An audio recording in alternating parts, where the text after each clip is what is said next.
ஷே, எப்போ பாரு கரெக்டாக பேச உட்காரும்போது தான் ஃபோன் வரும். ஐயா சொல்லுங்கள். ஆமையா, இன்றைக்கி பில்கேட்ஸ் அவங்களுடைய 4வது பாகத்தை தான் பார்க்க போகிறோம். உங்களுடைய பாகம்தான். எங்கே ஊர் ஃபுல்லாக இறைச்சி கடையை திறந்து வச்சுருக்காங்களா? இல்லையா, நான் மூட சொல்லிடுறேன். ஆமாம், நம்ம வீடியோவில் நம்ம மூட சொல்லிடுவோம். வேறு என்ன சொல்லணும்? பர்கர் எல்லாருமே அந்த பர்கர் தான் வாங்கி சாப்பிடணுமா? சரி, அப்போ இந்த வெஜிடேரியன் நான் வெஜிடேரியன்லாம் சொல்லுவாங்களே, அவங்களெலாம் நீங்கள் பார்த்துக்கிடுவீங்களா? சரி சரி சரி சரியா, நான் சொல்லிடுறேன். சரியா? ஆமாங்க, நம்ம பில்கேட்ஸ் அவர்கள் கூட பேசணும்.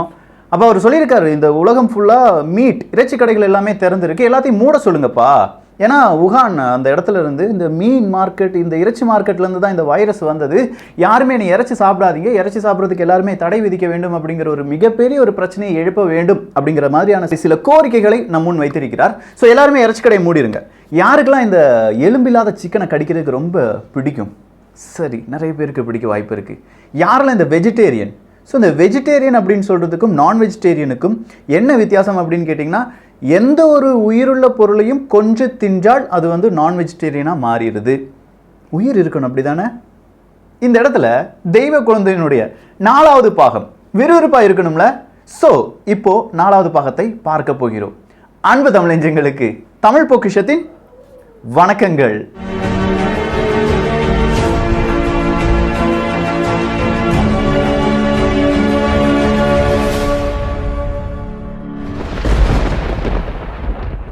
ஒட்டுமொத்தமாக கொரோனா வைரஸ் அப்படிங்கிறது ஒரு 30 லட்சத்துக்கும் மேற்பட்ட நபர்களை பாதித்து விட்டது.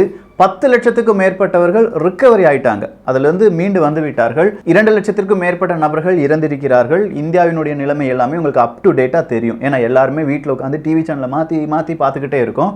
ஸோ இப்போதைக்கு ஆப்ரேஷன் வேர்ப் ஸ்பீடு என்பது அமெரிக்காவில் நடைபெற்று கொண்டிருக்கிறது. அது என்ன ஆப்ரேஷன் வேர்ப் ஸ்பீடு அப்படின்னா, எல்லா உலக நாடுகளில் இருக்கும் கம்பெனிகள், நிறுவனங்கள் எல்லாத்தையும் அமெரிக்க அதிபர் டொனால்டு ட்ரம்ப் அவருடைய தலைமையில் தான் இது நடைபெற்று கொண்டிருக்கிறது. அவர் கூப்பிட்டு உடனே மருந்தை கண்டுபிடிங்க, 18 மாதங்கள்லேருந்து 24 மாதங்கள் ஆகும்னு சொல்லியிருக்கீங்க, அவ்வளோலாம் முடியாது, சீக்கிரமாக இந்த வருட எண்டிங்குள்ளே நீங்கள் என்ன செஞ்சுருக்கணும், எனக்கு மருந்தை கண்டுபிடிச்சு தரணும் அப்படின்னு சொல்லி இந்த மேன்ஹாட்டன் ப்ராஜெக்ட் இருக்குது பாருங்க, அணு ஆயுதத்தை எப்படி உற்பத்தி செய்தார்களோ அதே ஒரு ஸ்பீடில் வேக்சினேஷனை தயாரித்து கொண்டிருக்கிறார்களாம். அதற்காக ஒரு ப்ராஜெக்ட் என்பது தொடங்கப்பட்டிருக்கிறது. அந்த ப்ராஜெக்டின் பெயர் தான் operation verb speed, WARP speed அப்படின்னு சொல்லி அடிச்சு பாருங்க. கூகுளில் நிறைய விதமான உண்மைகள் வரும். ஸோ இந்த ஒரு ஆப்ரேஷனுக்குள்ள இல்லாட்டி இந்த ஒரு ப்ராஜெக்டுக்குள்ள எந்தெந்த கம்பெனிகள் இருக்கு, அது எப்படி செயல்பட்டு கொண்டிருக்கிறது, இது இதுவரையிலும் சீக்கிரட்டாகவே இருக்கிறது. சொல்லப்போனால் ஆக்ஸ்போர்ட் யூனிவர்சிட்டியில் கண்டுபிடிக்கப்பட்ட அந்த மருந்து கொஞ்சம் வேலை செய்துன்னு சொல்லியிருக்காங்க. இந்த ஆக்ஸ்போர்ட் யூனிவர்சிட்டியில் அந்த மருந்து கண்டுபிடித்த நிறுவனங்களும் இந்த ஆப்ரேஷன் வேர்ப் ஸ்பீடில் வருமா என்பது தெரியவில்லை. ஆனால் இப்போ அந்த மருந்து Oxford University, Serum Institute of India இவங்க கண்டுபிடிச்ச அந்த மருந்தை குரங்குக்கு போட்டு பார்த்துருக்காங்க. குரங்குக்கு போட்டு அது நோயுள்ள நிறைய மனிதர்கள், அந்த சூழ்நிலைக்கு தகுந்தது போல அந்த குரங்குகளுடைய உடலில் எந்தவித மாற்றமும் இல்லை. எனவே 6000 மனிதர்களுக்கு அந்த மருந்தை சோதித்து பார்க்க போகிறார்கள். சப்போஸ் அந்த மருந்து சரியா வேலை செஞ்சிருச்சுன்னா உடனே இந்த செப்டம்பர் மாதத்திற்குள் நமக்கு மருந்து என்பது கிடைத்துவிடும். இதுதான் ஆப்ரேஷன் வேர்ப் ஸ்பீடு. அது சுற்றி நடக்கிற சில விதமான உண்மைகள். ஆனால் இந்த ஆப்ரேஷன் வேர்ப் ஸ்பீடுக்கும் கேட்ஸ் ஃபவுண்டேஷனுக்கும் சம்பந்தம் இல்லை அப்படிங்கிற மாதிரியே இருக்கு. சரி, அப்படின்னா நம்ம தமிழகத்தினுடைய நிலைமை என்ன அப்படின்னு கேட்டிங்கன்னா, ரொம்ப பெரிய அளவில் பிரச்சனைகள் கூடிக்கொண்டே இருக்கிறது. குறிப்பாக சென்னை எடுத்துக்கிட்டிங்கன்னா ரொம்ப பெரிய அளவில் கூடுதலாக இருக்கிறது. இன்னைக்கு வெளி மாநிலத்தை சேர்ந்த தொழிலாளர்கள் அவர்களுடைய மாநிலத்திற்கே அனுப்பி வைக்கும் வேலை என்பது தொடங்கப்பட்டிருக்கிறது. அதே நேரத்தில் உலகத்தில் இருக்கிற நிறைய இந்தியர்கள் இந்தியாவுக்கு திரும்ப வேண்டும் என்று சொல்லிக் கொண்டிருக்கிறார்கள். கிட்டத்தட்ட கேரளாவில் மட்டும் 3 லட்சத்திற்கும் மேற்பட்ட மனிதர்கள் கேரளாவுக்கு நாங்கள் திரும்ப வருகிறோம் அப்படின்னு சொல்ற ஒரு விண்ணப்பத்தை இந்திய அரசாங்கத்திடம் கொடுத்திருக்கிறார்கள். 35,000க்கும் மேற்பட்ட அரபு நாடுகளில் வேலை செய்யும் மனிதர்களும் நாங்கள் இந்தியாவுக்கு திரும்ப வருகிறோம் அப்படிங்கிறது ஆன்லைனில் ரெஜிஸ்டர் பண்ணியிருக்காங்க. அவங்களை இந்தியாவுக்கு கொண்டு வரும் நடவடிக்கைகள் எடுக்கப்படும். இந்த நடவடிக்கைகள் எடுக்கப்படும் அப்படின்னு சொல்லும்போது அதன் பிறகு இந்தியாவில் இந்த COVID-19 அப்படிங்கிற அந்த நோயை எப்படி கட்டுப்படுத்த போகிறார்கள் என்பது அரசாங்கத்திற்கும் அரசு அதிகாரிகளுக்கும் தெரிந்த ஒரு உண்மை. ஏன்னா அவ்வளோ மனிதர்களை மறுபடியும் ஐசோலேட் பண்ணணும், அவங்களை 14 முதல் 28 நாட்கள் வரை கண்காணிக்க வேண்டும். கண்காணித்த பிறகு அவங்களுக்கு கொரோனா வைரஸ் தொற்று இல்லை என்று சொன்னால் மட்டும் அவர்களுடைய உறவினர்கள் இல்லாட்டி அவங்களுடைய வீட்டுக்கு அனுமதிக்க வேண்டும். இவ்வளோ பெரிய ப்ரொசீஜர் இருக்கு. இந்த ப்ரொசீஜருக்கு மத்தியில் கான்டாக்ட் ட்ரேசிங் அப்படிங்கிறத நம்ம செஞ்சுட்டு இருக்கோம். கான்டாக்ட் ட்ரேசிங் மட்டும் போதாது, ரேண்டமாக நம்ம நிறைய டெஸ்ட் பண்ணணும் அப்படின்னு சொல்லியிருக்காங்க. ரேண்டம் டெஸ்ட் மட்டும் போதாது, டார்கெட் டெஸ்ட் என்பதை செய்ய வேண்டும். எனக்கு கொரோனா வந்துருச்சு அப்படின்னா என்னை சுற்றிலும் நபர்களுக்கு அனைவருக்கும் என்ன செய்யணும், இந்த கொரோனா நோய் இருக்கதா இல்லையா அப்படிங்கிறத பரிசோதனை செய்ய வேண்டும். நான் வாழ்ந்த தெரு முழுவதும் இருக்கும் மனிதர்களையும் இந்த மாதிரி அந்த டெஸ்டில் உட்படுத்த வேண்டும். இதுதான் டார்கெட் டெஸ்ட் அப்படின்னு சொல்லுவாங்க. பட் இந்த மாதிரியான டார்கெட் டெஸ்ட் இல்லாட்டி ரேண்டம் டெஸ்ட் இதெல்லாம் நம்முடைய இந்திய அரசாங்கம், தமிழக அரசாங்கம் செய்யுமா, செய்வார்களா அப்படிங்கிறதுலாம் பெரிய ஒரு கேள்விதாங்க. ஒட்டுமொத்தமாக கொரோனா வைரஸ்க்கு அப்டேட் இவ்வளோதான். ஸோ இந்த ஒரு அப்டேட்லேருந்து அடுத்ததான் நமக்கு தெரிய வேண்டியது என்ன, இந்த வைரஸ் எங்கேருந்து வந்தது அப்படிங்கிறது தான். டொனால்டு ட்ரம்ப் அவர்கள் சில நேரங்களில் நல்லதும் செய்திருக்கிறார். அந்த நல்லது என்னன்னா, அமெரிக்காவை சுற்றி இருக்கும் பல இடங்களிலும் இறைச்சி மார்க்கெட் அப்படிங்கிறதுக்கு நாங்கள் எந்தவித தடையும் கொடுக்கவில்லை, மனிதர்களுக்கு இறைச்சி என்பது எப்போதுமே கிடைக்கும்படியாக அது செயல்பட வேண்டும் அப்படிங்கிற ஒரு உத்தரவை பிறப்பித்திருக்கிறார். ஸோ அந்த உத்தரவு வழியாக மிகப்பெரிய ஒரு ஃபுட் செயின் என்பது பாதுகாக்கப்படும். ஃபுட் செயின் அப்படின்னு சொல்றதை விட நம்ம கிராமத்துக்கே வரலாங்க. நம்ம கிராமத்தில் ஏன் ஆடு மாடு கோழி இதெல்லாமே நம்ம வளர்த்துட்டு இருக்கோம்? யாராவது விருந்தினர்கள் வந்தாங்கன்னா அடித்து அப்பவே சாப்பாடு போடுறதுக்கு, அப்படி இல்லைன்னா சந்தையில் போய் விற்கிறதுக்கு. ஸோ இந்த மார்க்கெட்டில் இந்த இறைச்சி மார்க்கெட் யாருமே செய்யக்கூடாது, இல்லாட்டி இறைச்சி யாருமே சாப்பிடக்கூடாது அப்படின்னு சொன்னால் அந்த கிராமத்தில் இருக்கும் பலரும் இதனால் பாதிப்படைவார்கள். சொல்லப்போனால் கிராமத்தினுடைய அந்த ஒரு பொருளாதாரம் அப்படியே நிறுத்தப்படும். அப்படித்தானே? அடுத்த நம்ம இந்த ஜல்லிக்கட்டு, நம்முடைய பாரம்பரியத்தை காப்பாற்ற வேண்டும், நம்முடைய காளை மாடுகளை பாதுகாக்க வேண்டும், இல்லை எங்கள் வீட்டில் நாங்கள் ஆடு மாடு கோழி வளர்ப்பதற்கு யாரும் தடை விதிக்கக்கூடாது அப்படிங்கிற மாதிரியான நிறைய பிரச்சனைகள், நிறைய விதமான போராட்டங்கள் நாம் செய்த வண்ணம் இருக்கிறோம். ஏன் செய்கிறோம் அப்படின்னு கேட்டிங்கன்னா, அதை வளர்க்கறதுக்கான நமக்கான அந்த ஒரு அங்கீகாரம் நமக்கு கிடைக்க வேண்டும் என்பதுதான். சரி, இது வளர்க்கவில்லை என்றால் நாம் இப்போ ஜல்லிக்கட்டை நடத்தாமல் விட்டுட்டோம்னா ஜல்லிக்கட்டில் பங்கெடுத்த காளைகளை யாரும் வீட்டில் வளர்க்க மாட்டார்கள். அதற்கான ஒரு தேவை அங்கே நிராகரிக்கப்படும் போது அந்த உயிரினம் ஒட்டுமொத்தமாக ஒரு இன அழிப்புக்கு உட்படுகிறது. ஸோ அந்த இனமே இல்லாமல் போயிடும். நிறைய காளை வகைகள் இருந்தது, இப்போ ஒன்றோ இரண்டோ மூன்றோ காளை வகைகள் மட்டுமே நம்முடன் இருக்கிறது அப்படிங்கிற உண்மை நம்மில் பலருக்கும் தெரியும். அத்தனை வகையான காளைகளையும் நாம் இழந்து விட்டோம். ஒரு காலம் வரும், எனக்கு சிக்கன் பிடிக்கும், ஆனால் வீட்டில் வளர்க்கிற சிக்கன் பிடிக்காது, கம்பெனிகள் ISO முத்திரை குத்தின கம்பெனிகள் வளர்த்த சிக்கன் மட்டுமே எனக்கு பிடிக்கும் அப்படிங்கிற ஒரு காலம் வரும். இப்போதே வந்து விட்டது அப்படின்னு சொல்லலாம். பிராய்லர் கோழிகளை நம்ம அதிகமாக சாப்பிட்டுட்டு இருக்கோம். இன்னொரு காலம் வரும், எனக்கு பிராய்லர் கோழியே வேண்டாம், கோழியே வேண்டாம், எந்த ஒரு உயிரினத்தையும் கொல்லாமல் எனக்கு இறைச்சி மட்டும் கிடைக்க வேண்டும் அப்படிங்கிற ஒரு காலம் வரும், வந்து கொண்டே இருக்கிறது. அந்த காலத்துக்கான அடித்தட்டு எல்லாமே யார் அமைத்து வைத்திருக்கிறார்கள்? கேட்ஸ் ஃபவுண்டேஷன் இன்னும் பல பண முதலைகள் செய்து வைத்திருக்கிறார்கள். அது என்ன? கோழி இல்லாம, கோழியை கொல்லாம கோழி இறைச்சியை செய்ய முடியுமா? முடியும். அதுக்கு பேர் தான் clean meet. So clean meet வழியாக இது சாத்தியப்படும். அது எப்படி சாத்தியப்படும் என்று கேட்டால், இலை தாவரங்களை நீங்கள் பார்த்திருப்பீர்கள். கீரை எல்லாமே நம்ம எடுத்துக்கலாம். அந்த கீரையினுடைய சின்னதாக ஒரு தழு பகுதியை எடுத்து நம்ம மண்ணில் நட்டி வச்சோம்னா அது ஒரு பெரிய மரமாக மாறிவிடும். இதே மாதிரி ஒரு விலங்கிலிருந்து அதனுடைய ஸ்டெம் செல்ஸ் என்பது எடுக்கப்படும். அது பசுவோ இல்லை கோழியோ எந்த ஒரு விலங்கா வேணுமானாலும் இருக்கலாம். அந்த ஸ்டெம் செல்ஸை இல்லாட்டி அந்த செல்லை ஒரு ஆய்வுக்கூடத்தில் ஒரு பயோரியாக்டரில் வளர விடுவார்கள். எப்படி வளர விடுவார்கள்? இதுக்கு அந்த செல் அப்படிங்கிறது ஒற்றை செல்லு தான், சின்னதாக நம்ம கண்ணுக்கே தெரியாத ஒரு செல்லை எடுத்து ஒரு பயோரியாக்டரில் வளர வைப்பார்கள். அப்படி வளர வைக்கும்போது அதற்கு தேவையான அமினோ ஆசிட்ஸ், குளுக்கோஸ் இது எல்லாத்தையுமே கொடுத்து இந்த செல்லை வளர்ப்பார்கள். அந்த செல் அடுத்ததாக 2 செல், 4 செல், 8, 16, 32 அப்படின்னு சொல்லி அதனுடைய இனப்பெருக்கம் என்பது அந்த செல் அப்படிங்கிறது மல்டிப்ளை ஆகி கடைசியாக பார்க்கும்போது ஒரு இறைச்சி துண்டு எப்படி இருக்குமோ அதே மாதிரி கொஞ்சம் துண்டு கிடைக்கும். உங்களுக்கு எந்த ஷேப்பில் வேணாலும் அந்த துண்டு கிடைக்கும். ஸோ அந்த துண்டை எடுத்து உங்களுக்கு என்ன தருவாங்க? சாப்பிட தருவாங்க. சாப்பிட்டு பார்க்கும்போது அச்சு அசலாக நம்ம ஒரு உயிரினத்தை கொன்று அந்த உயிரினத்தில் கிடைக்கும் அந்த மீட் மாதிரியே இந்த மீட் இருக்கும். இதற்கு பெயர் தான் கிளீன் மீட். ஸோ இதில் என்னென்ன விஷயங்கள் இருக்குது அப்படின்னு கேட்டிங்கன்னா, அவங்க சொல்கிறாங்க. யார் சொல்கிறா? இதை ஒரு பைலட் ப்ராஜெக்டாக ரன் பண்ணுற ஒரு ஸ்டார்ட் அப் நிறுவனம் சொல்லுது. மெம்பிஸ் மீட் அப்படின்னு சொல்லுவாங்க. இந்த மெம்பிஸ் மீட் மட்டும் இந்த ஒரு உலகத்திற்கு அறிமுகப்படுத்தப்பட்டு விட்டது என்றால் உங்கள் வீடுகளில் கோழி ஆடு மாடு எதுவுமே வளர்க்க வேண்டாம். எதுக்குமே வேலை கிடையாது. உணவு சங்கிலி இல்லாட்டி உங்களுடைய பேர குழந்தைகளுக்கு கோழினா என்னங்கிறத வெறும் புகைப்படத்தில் மட்டுமே காண்பிக்க முடியும். அப்படி இல்லைன்னா ஓடுற வீடியோக்களில் காண்பிக்கலாம், இதுதான் கோழி அப்படின்னு சொல்லி.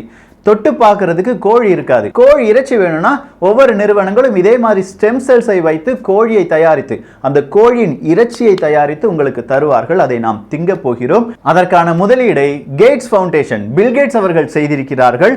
ரிச்சர்ட் பிரான்சன் அப்படிங்கிறவர் செய்திருக்கிறார். விர்ஜின் குரூப் அப்படின்னு சொல்லுவாங்க, அவர் தான் பிரான்சன்.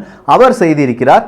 கிம்பல் மஸ்க், எலன் மஸ்கை பத்தி நமக்கு தெரியும். ஸ்டார்லிங்லாம் நம்ம செஞ்சுட்டு இருக்காரு பாருங்க, ஸ்பேஸ் எக்ஸ் நிறுவனம், டெஸ்லா. அவருடைய சகோதரர் தான் இந்த கிம்பல் மஸ்க் என்பவர். அவரும் இந்த ஒரு ப்ராஜெக்ட்ல ரொம்ப பெரிய அளவில் இன்வெஸ்ட் பண்ணியிருக்கார்.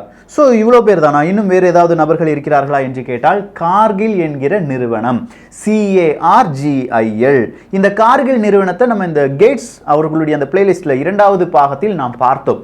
யாரெல்லாம் கார்கில் அப்படிங்கிற நிறுவனம், அதே மாதிரி GSK இவங்களெல்லாம் பற்றி, ஃபைசர் அப்படிங்கிற நிறுவனத்தை பற்றிலாம் பார்த்தோம். அதே கார்கில் நிறுவனம் தான் ஜெனட்டிக்லி மான்சாண்டோ அப்படிங்கிற நிறுவனத்தெல்லாம் பார்த்தோம் பாருங்க, அந்த இடத்துல வந்ததுதான் இந்த கார்கில் என்கிற ஒரு நிறுவனமும். அவங்களும் இந்த மெம்பிஸ் மீட் அப்படிங்கிறதுல ரொம்ப பெரிய முதலீடுகளை செய்து வைத்திருக்கிறார்கள். ஸோ பிரான்சன் பில்கேட்ஸ் அப்படின்னு சொல்லி பார்க்கும்போது அவங்களுடைய பிளாக்ல தெளிவா எழுதி வைத்திருக்கிறார்கள், இறைச்சியிலிருந்து வைரஸ் பரவுவதற்கான வாய்ப்புகள் இருக்கு. அப்படி ஒரு சிச்சுவேஷன் வந்துருச்சுன்னா யாருக்குமே இறைச்சி கிடைக்காம போகும். முதல் பாயிண்ட். அடுத்ததா 2050 1000 கோடி மனிதர்கள் இந்த பூமியில் வந்து விடுவார்கள். அத்தனை நபர்களுக்கும் புரோட்டீன் என்பதை கொடுக்க முடியாது. அதற்கு மாற்றாக நாம் ஒரு விதமான இறைச்சியை கண்டுபிடிக்க வேண்டும். அதுதான் மெம்பிஸ் மீட், அப்படி இல்லைனா கிளீன் மீட். சரி, அப்படின்னா வேற ஏதாவது காரணங்கள் இருக்கா? இருக்கே. நீங்க சாதாரணமா ஒரு கோழியை வளர்க்க வேண்டும் என்றால் இத்தனை லிட்டர் தண்ணீர் கொடுக்க வேண்டும். அப்படி இல்லைனா அது ரொம்ப பெரிய அளவில் இயற்கைக்கு பல பிரச்சனைகளை ஏற்படுத்துகிறது. ரொம்ப பெரிய இடம் வேண்டும், இடவசதி வேண்டும். ஆனா இந்த மெம்பிஸ் மீட் இல்லாட்டி இந்த கிளீன் மீட்டை வளர்ப்பதற்காக இடம் என்பது 1% மட்டுமே தேவைப்படும். தண்ணீர் என்பது ஒரு 5.5 மடங்கு குறைவான தண்ணீர் போதும் அப்படின்னு சொல்லி ஒட்டுமொத்தமா இந்த உலகத்தில் ஒரு புதுவிதமான மீட், இறைச்சியை அறிமுகப்படுத்த போகிறார்கள். ஸோ அந்த இறைச்சி அப்படிங்கிற அந்த டேர்ம் கூட நம்மளால சொல்ல முடியாது. அது செயற்கையாக உருவாக்கப்படும் ஒரு விதமான சதை பிண்டம், அவ்வளோதான். வேற எதுவுமே கிடையாது. அதுல உயிரோட்டம் கிடையாது, அதுல உண்மையான ஏதாவது ப்ரொசீஜர் இருக்கா? எதுவுமே கிடையாது. ஆனா மக்கள் அதைத்தான் உண்ண வேண்டும் என்பது காலத்தின் கட்டாயமாக்கப்படும் என்பதுதான் தெளிவாக புரிகிறது. இன்னைக்கு டொனால்டு ட்ரம்ப் அவர்கள் மட்டும் அந்த ஒரு அறிவிப்பை கொடுக்கவில்லை என்றால், மீட்டெல்லாம் இயங்கலாம், இயங்காமல் இருக்கக்கூடாது அப்படிங்கிற ஒரு அறிவிப்பை கொடுக்காமல் இருந்திருந்தால் அனைத்து விதமான அந்த ஃபுட் செயின் என்பது பாதிக்கப்படும். இது அமெரிக்காவில் மட்டும் கிடையாதுங்க, எல்லா நாடுகளிலும் நடக்க போகிற சில விஷயத்தை தான் நம்ம பார்த்துட்டு இருக்கோம். சைனா இந்த வைரஸை பரப்பியதா, உகான் இறைச்சி மார்க்கெட் இந்த வைரஸை பரப்பியதா? இந்த கேள்விக்கான பதில் உகான் இறைச்சி மார்க்கெட் தான் இந்த வைரஸை பரப்பியது என்றால் ஒட்டுமொத்தமா இந்த உலகத்தில் இறைச்சி என்பதற்கு ரொம்ப பெரிய தடைகள் வரும். அந்த தடைகள் வரும்போது மாற்று இறைச்சி என்பது தேவைப்படும். அதை யார் இப்போது கைவசம் வைத்திருக்கிறார்கள்? தெய்வ குழந்தை கைவசம் வைத்திருக்கிறது. தெய்வ குழந்தை இதுல மட்டும் கைவசமா நிறைய விஷயங்கள்லாம் செய்து வைக்கலை. அடுத்ததா ஆர்டிஃபிஷியல் வெஜிடபிள்ஸ், வேறு விதமான பர்கர், இன்னும் விதமான நிறைய விஷயங்கள், அப்படி நிறைய சின்ன சின்ன கம்பெனியில், ஸ்டார்ட் அப் நிறுவனங்களில் அவருடைய முதலீடை அள்ளி தெளித்திருக்கிறார். இதை அத்தனையும் வேறொரு பதிவில் பார்த்து விடலாமே. ஸோ இன்னைக்கு நீங்க தேடி பார்க்க வேண்டியது மெம்பிஸ் மீட் அப்படிங்கிறதும் அதே மாதிரி இந்த கிளீன் மீட் என்பதையும் தான். இந்த ஒரு விஷயம் சாதாரண ஒரு விஷயமாக நமக்கு தோன்றலாம். ஆனால் கொஞ்சம் ஆழமாக யோசித்து பாருங்கள். ஒரு விவசாயியின் உற்ற நண்பனாக கொஞ்சம் கோழிகள், ஆடு, மாடு இது எல்லாமே இருக்கும். இது எல்லாமே ஒரு வயதுக்கு பிறகோ இல்லாட்டி இவனுக்கு பணத்துக்கு தேவை வந்தாலும் நேரம் என்ன செய்வான்? இதை விற்று அவனுடைய வாழ்க்கையை நடத்தி கொள்வான். இப்போது இறைச்சிக்கு ஆடு, மாடு, கோழி எதுவுமே எனக்கு தேவையில்லை, ஒரே ஒரு நிறுவனம் ரொம்ப சூப்பரா மீட்டை தயார்படுத்தி தருகிறார்கள் அப்படின்னு சொல்ற ஒரு விளம்பரம் கண்ணுக்கு குளிர்ச்சியாக உங்கள் முன்னாடி வந்து நிற்கும். அப்படி வந்து நிற்கும்போது பாட்டில் தண்ணீரை நம்ம எப்படி விரும்பி குடிக்கிறோமோ அது வரையிலும் குளத்திலோ இல்லாட்டி டேப் வாட்டர்லயோ கிடைச்சிட்டு இருந்த அந்த தண்ணீர் சுகாதாரம் அற்றது அப்படிங்கிறத நம்மளை நம்ப வச்சு பாட்டில இருக்கிற தண்ணீர் மட்டும்தான் தரமான தண்ணீர் என்பது மாதிரியான ஒரு பிம்பத்தை ஏற்படுத்தி அதன்படியே நம்மை அடிமைப்படுத்திய ஒரு யுக்தியை மறந்து விடக்கூடாது. அதே ஒரு யுக்தி தான். அவன் அந்த விவசாயிட்ட நீ அந்த கோழி, மாடு இதெல்லாம் வாங்கினா அது எங்க மேயுதோ யாருக்கு தெரியும். ஆனா ஏன் கம்பெனியில தயாரிக்கிற இந்த வகையான மீட் நான் இவ்வளோ ஆக்சிஜனை கொடுக்குறேன், இவ்வளோ அமினோ அமிலங்களை கொடுக்குறேன், இந்த விதமான குளுக்கோஸ் கொடுக்குறேன், இந்த அமினோ அமிலங்கள், இந்த குளுக்கோஸ் இதெல்லாம் வேற பல நிறுவனங்கள், பன்னாட்டு நிறுவனங்கள் தயாரித்து கொடுத்தது. இதை தின்றால் தான் நல்லது. நீ மாறி அவன்கிட்ட இருந்து வாங்கி சாப்பிட்டினா வைரஸ் வந்துருண்டா, செத்து போயிருடா அப்படின்னு சொல்ற மாதிரியான ஒரு விதமான எதிர்காலம் நம் கண்ணில் தெரிகிறது.